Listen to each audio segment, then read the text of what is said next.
Hello and welcome to By the Numbers. I'm FM Tahiti and I hope you're all doing well. Thanks for joining me for this one. It's not going to be any matches in this one. This is just me rambling about some of the kind of stats for the squad and just doing a bit of kind of a squad check before I do the cull. So if you only really want the kind of actual football managery matches and transfers and scouting and whatnot, probably come back for a different episode. But if you're interested in just seeing what players are going to go through, then stick around. A few things to point out. Our trophy hasn't arrived yet. Clearly someone has dropped off the bus somewhere. It is immediately after the match. I've not even responded to the press about anything. I'm going to get straight into sorting the squad out. But our trophy will arrive. I'm now a favoured personnel, along with Lee Bonis, which is nice. Apparently Kevin McCallion is a key player. He played quite well. So that's nice. Tony Martin, who started playing as left back out of desperation, is a key player to watch and he's quite well rated. He has been given a little bit of game time, just in the cups there, apparently. We only played him once. That doesn't seem right, does it? Sure, we played him more than that, but maybe not. Maybe we only had to play him for one desperate match against not Breda. Actually, I think that might be true. But apparently he's one to watch. My general feeling is, across the team, this is what I'm feeling without looking at the stats. I think Clark and Ray on the right back, pretty good. I can alternate between the two if I can keep hold of them. On the left, we've got Young, and then we've got Martin. Young's done well, I think, since arriving. Fairly well rated. Can play around the right at a push if we needed him. Good physical and mental attributes for the most part. Well, for the most part, he's got a few good ones. So being generous, I guess, with him. And we'll look at his stats in a bit. But he feels like he's played well. But we could definitely improve, I think, as a gut feeling on the left. In net, we could probably do some backup for Craig Robinson or someone better if we can find them and make him backup. In defence, Mitchell and Evans have been a good pairing. I feel like we need someone else to come in there. That was McClelland before he left. In the defensive midfield position, we've got McCallion, but then that's about it. We've got Adair, but I think I'm going to get rid of Adair unless there's something very interesting about how he's played. On the left, I think we've got a lot of depth. Again, we'll check this out. But then we've got Warwick, we've got Niall Gordon, we've got Everett. Currently got Lynch, but I might get him to leave because he's been a bit mardy. And Robinson can also play on the left, and I think we've got a couple of youth prospects who can also play on the left. It looks like they might be a bit speedy. On the right, we've got Robinson, or we've got Warwick. You've got Gilliffin who can also play on there. If we could get another strong right winger, that would be a good improvement, I think. But again, the ones we've got there might be doing the job. We'll check the stats. Then we've got Cockcroft and Downey. They've both done well. I'm sure the stats are going to bear that out. And we've got some youth prospects who could maybe slot in there. We might need one more, potentially. And I'm quite happy up front. So Bonis and Devlin have had a good season, and we'll look at that in a bit more depth. Hunt has come into his own in the last few games, and also McGuckin's got some promise. And then we've got the youth prospects. So I don't think we're going to need lots of players. I also don't think we're going to be able to get lots of players. So I instantly went and tried to sign a player just to see what I could offer. And I couldn't offer a proper contract yet, like a proper semi-pro contract. It was still a kind of by appearance fee, non-protected. Let's have a look at the squad and see what we can do. Finance-wise, I'm not going to be asking the board to invest in anything, because we can't. And I think if we look at, we go to the average attendances for the league, you've got the highest average attendance, but still only 26% of our capacity. There's no call for extending the stadium or anything like that, so hopefully they're not going to spend any silly money. Especially seeing when you look at salary per annum. Well, it used to be nothing. Apparently we are paying some people now. It might be because of all the youth prospects and some of the staff costs. But yeah, we pay £572 per year. Not per week. Per year we pay that out. In 1 month, Armagh will pay out twice what we'll pay in 1 year, just as a gap. So that's good going. I don't know if we can't keep that up. I can't see us keeping that up. One thing I wanted to have a look at was sort of set pieces, but I know this isn't quite appropriate. So we've got 49 goals overall. Apparently, only one from a direct free kick. Got a few in the cup. Apparently, only one in the league from a direct free kick. Apparently, got about 3 from indirect free kicks. Nothing mentioned there about throw-ins, but we've got a few kind of not directly off a throw-in. And then goals from corners, apparently 7, which is more than everyone else there. So that gives us, 7, 10, 11 goals from set pieces out of about 50. So about 1/5 of our goals will come in from set pieces, which we want to keep up. That's good. We want to improve that, but I think we are better than that when you throw into account the long throws that aren't being counted there, and the fact there'll be lots of these corners and free kicks where it was the second ball rather than the first ball that got scored.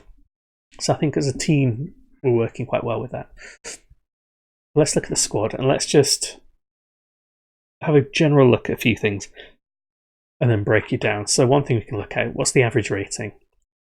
Now, as I've mentioned in a Dictator Game article, and I've read out every now and again, average ratings are weighted towards attacking players. You do better if you're scoring goals in terms of being rewarded in your average rating. Same with assists. So it really rewards attacking play. It's harder for a defender to get a really high average rating because I think they're not necessarily punished unfairly for it, but it's weighted differently. So actually, there's only two defensive players getting more than a 7. And to be honest, one of them's Harry Adair, and he's only got that because he played so few games. He played 2 games, and he made this. One of those games missed in a row. So he played two games, did reasonably well in those games. He gets a really good average rating. That's not really reflective of whether defensive players get good ratings, but as you can see, top goal scorer, 21 goals, is Lee Bonis. He's got the highest rating. Devlin, next, we'll ignore Adair. Next top highest goal scorer, 14, highest. McGuckin, again, didn't play that many games, so this is a bit of an artifact, but again, he scored goals, he gets a high rating. Reece Hunter, not as many appearances, 6 and then 10 off the bench. 7 goals, 2 assists, he gets a higher rating.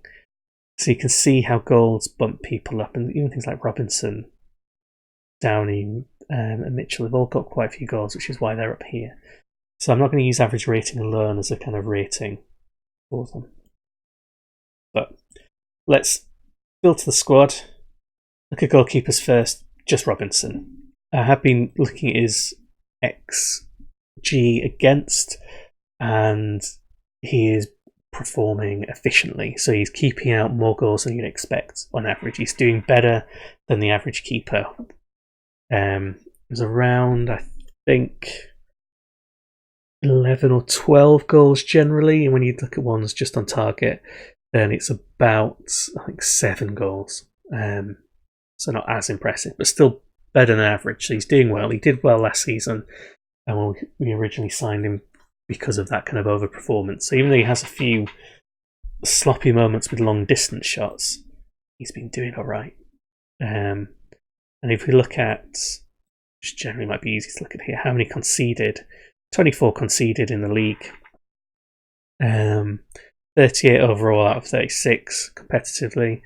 Number of clean sheets overall 9, which isn't a huge amount, but we did play quite an attacking formation, so always tended to ship a goal here and there. So he will stay. I don't think he's rated as being... He could be a leading goalkeeper for this level.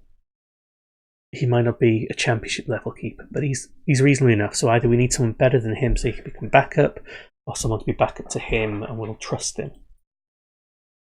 For the defenders, let's look on the left side. We've got Chris Young and we've got Tony Martin.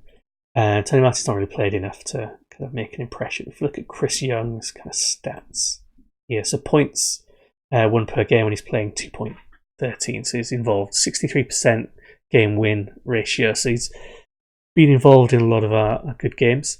Aerial challenge attempts per 90, he's getting to about 2.5. Headers 1.6. Reasonably, he's essentially a left back, so he might not be doing as much of this as a centre back. So he's getting 15 key headers over the course of the season. Tackle completion ratio of 90%. Pretty good. He's getting lots of key passes in as well. Getting at least 1 per minute, which is good. Whereas chances created per minute for a left back, 0.39 isn't terrible. That's pretty good, to be honest. So I'm happy with him. I'm not convinced Martin's necessarily ready to make the step up, the Championship as backup. If we were just staying in this league, I'd be fine with him. But I'm going to give him an opportunity. But again, we'll be on the lookout for maybe someone who can cover the left. Maybe someone who can do the left and another position, so we've got that kind of utility. But still don't care. Look at the right-hand side, we've got Clark and Tommy Ray. We did have more players, but they got poached from us. Clark, 7.2. More points won per game when he was on, but he did come on as a sub for a lot of it, so that skews it. It's not a huge difference. Just under 2, a little bit over 2. 69% to 55% is a bit bigger. But again, Gareth Clark was coming on a lot towards the middle of the season when we were winning. Similar number of aerial headers won. Aerial challenges attempted. Similar amount of headers. 1 per 90 head percentage. Interception rate slightly better for Tommy Ray. Shuffle along a bit. Key passes. Key passes per 90, which is the kind of levelling one. Clark's just edging it, but it's close. Where's the chances created? Clark's creating more chances, apparently, per 90. 0.74. Now, this isn't the same as expected assists or things that lead to expected goals. The chance creation thing is a little bit bugged, I think, in the way it's calculated. But it is something we can use. So both of them, good numbers, with Clark producing some pretty good numbers there. So again, we'll keep them both if we can. I don't think we need to look too much for cover. We will do, but it's not urgent by any means. This is where it's probably more urgent. We've only got 3 players who play centre of defence. Evans, Mitchell and Adair. And to be honest, Adair's going to go. Look at him. He's not very good. But let's just check the stats first. Mitchell and Evans, plenty of games played. 2 points won per game or over when they were there. Over a 50% win rate for both of them. 65% for, I think it's Evans. No, Mitchell. Headers 1 per 90. Evans a lot more, 6.83 compared to 3. Much better heading percentage. Good amount of interceptions for both of them. Key headers, tackling rate. A lot of more key passes coming from Mitchell, so he's producing a lot more. He's much more of a ball playing defender. And again, their chances created per 90 is crosses. This one is chances. Reasonably low, but not bad again for central defenders. So Mitchell, I would say, is generally a bit better than Evans going forwards. Evans got better kind of interceptions and headers, I think it was. And headers 1. So could partly be a positional thing, just a bit of chance, but they're both performing well. Adair, really not getting anywhere near that. He's not had the same opportunity, but I think Adair's going to go. In fact, now play minus misery. So we need some central defence cover at the very least. I don't necessarily think we need to improve them vastly. They do need covering. I say this, but we're probably going to be torn apart next season, aren't we? With balls through the middle or something. Let's look at defensive midfielders. Apparently Chris Young and Tony Martin can play in there because of the kind of winger ness. But it's mainly just McCallion who can play there, so we do need cover. I'm not even going to assess how good they are, because McCallion only got to play a couple of games, and McGreevy, who was good, has gone. So our kind of comparison there is gone. But we're looking for people who can intercept, tackle, and put key passes in. It's going to be key for us. So yeah, Killian wasn't really there long enough to actually get any chances created to get a chance created per 90 stat. Two midfielders left-sided. So we've got Josh Lynch. He's wanted by Loughborough. He's good. He's not going to get in. Not really played that many matches this season. Warwick and Robinson. These are our two kind of key ones to look at. There's that kind of comparisons. So points won per game, 2 or just below 2. If we go across, we want to look at things like passes. So number of key passes per 90. I think Robinson slightly better. Pass percentages are reasonably good. Crosses attempted are low but good. The amount of assists per 90 isn't great, but their chances created is reasonable. 0.48, 0.79. We've got a defender who's challenging them for that as well. Not a defender, sorry, right back challenging them for that. So they're doing all right, but you see they're not particularly well rated. We do have Gillifan, Gordon, and Garrett. And if we look at Gordon and Garrett, again, they didn't play as many matches. So Gordon's chances created is 0.3, assists 0.1. Kind of comparable there when you look at points per game. Again, it's 2, but he came on a lot as a sub, which is to be expected.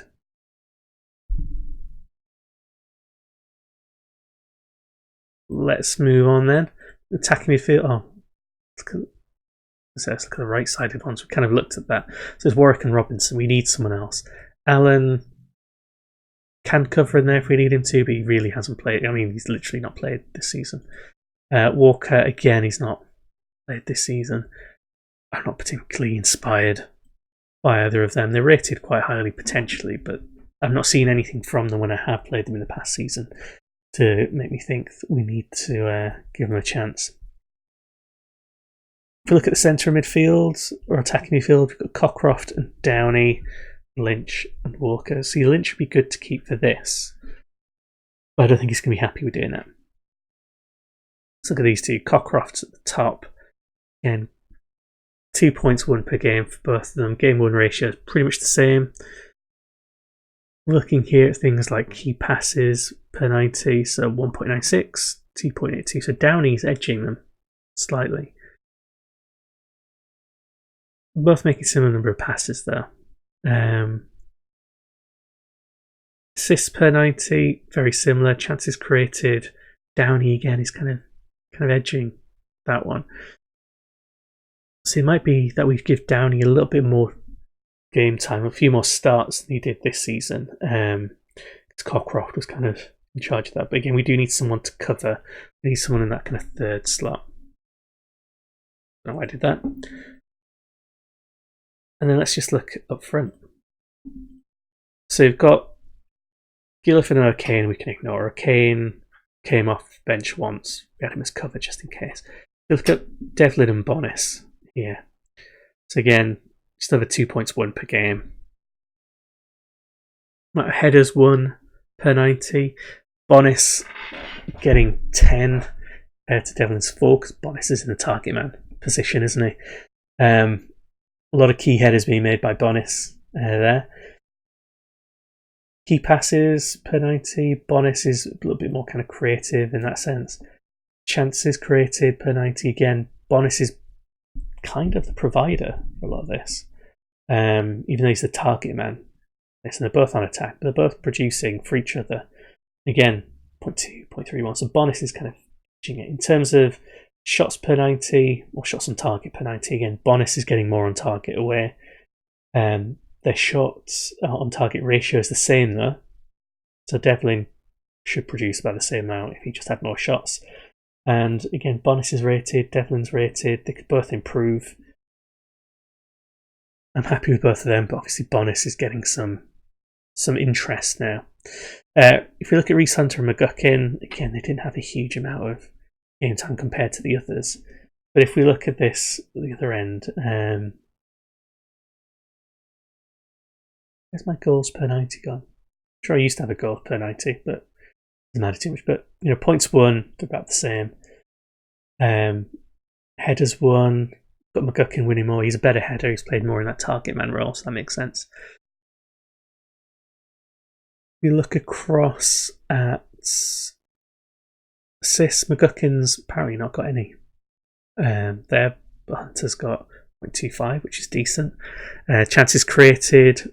Hunter's a lot better for that. Similar shots on target ratio. Similar number of shots on target. So they're not Bonis and Devlin levels, but they're both good backup. And Gillifan can play up there as well if he wants. So it might be a case of bringing in a youth striker maybe to kind of provide a bit of depth, a bit of a challenge. Or maybe bringing in a really good striker to just upset things a little bit. In terms of what I'm actually going to do, is I'm going to look at our under 18s and see who we've got that we can bring in. So if we needed backup for the goalkeeper, Brian Carroll can come in because he's meant to be a good goalkeeper. Centre of defence, we've got players like Philip Nixon, who's just not good, does he? Jeff Wright, who looks decent. Liam Douglas, so Jeff Wright will probably put up as backup as well. I mentioned maybe someone on the right. We've got McDermott, we've got Stuart Simpson. We could force them in to play a match if we really needed to. On the left, we've also got David Watson. So you could put David Watson up there and get him learning to be a left back. So we've got some more left back cover. In terms of attacking midfield, we've got John Hanna. I don't know whether he's actually going to be any good, but we've got him as an option. On the left, we've got Roy, if we really needed someone on the left. On the right, we've got Rogers, who he looks like a hard worker. I'll give him that. He doesn't look like he's particularly talented. Tommy Ewell, we could try and slot in, but again, he's a similar kind of thing. Martin Murray, he's training well. Cross play in the centre if we needed him to. So he might get a look in, but I'm not convinced. Up front, Jack Gibson, he could be given a chance, 6'6". Paul Tully, probably slightly down the pecking order. Andy O'Kane. So Andy O'Kane and Jack Gibson could be given opportunities as well. So we've got some people from the under-18s we can bring in. And this is all fine if we don't lose anyone. I'm going to work on the assumption I'm going to keep most of our players, if not all of them. Cormac McAdams I missed. Yeah. So yeah, I'm going to work on the assumption I'm going to keep most of them. I've done lots of scouting. I'm ready to bring in other players if we need to and if we can afford to. But as it stands, we can't. But maybe when the league kind of resets, things will change a bit. But if that does happen, I'll be ready to bring people in. I've got a list of people to kind of almost backfill the position. So if Bonis does go, or Devlin goes, I do have a few strikers I could bring in that I think might be reasonable strikers. So I'm not going to be completely left adrift by it. I just want to avoid it if I can. That's my ramble done. There's going to be a cull. Adair's gone. That's the kind of biggest bit of the cull, really, isn't it? Potentially Walker could go as well. Positions in there. Yeah, potentially Patrick Walker could go because he's not needed, but also if he's not costing us anything, we can keep him around for a bit. But yeah, probably not on the first team actually. Likewise, Paul Allen, you can go back to the reserves now. Adair will be gone. O'Kane will be gone as well. So we're going to have a lean but reasonable squad. I'm not confident that we're going to challenging for a title or a playoff or anything like that. I think we should have enough to stay away from relegation if we keep the core of the team together. Anything else really depends on whether we can recruit properly. But yeah, thanks for listening to me ramble. Probably not the most interesting episode, but I just wanted to get that down and out on video. And I'll see you for the next episode where hopefully you'll see whether we've been ravaged by transfers or whether we've survived. Thanks very much.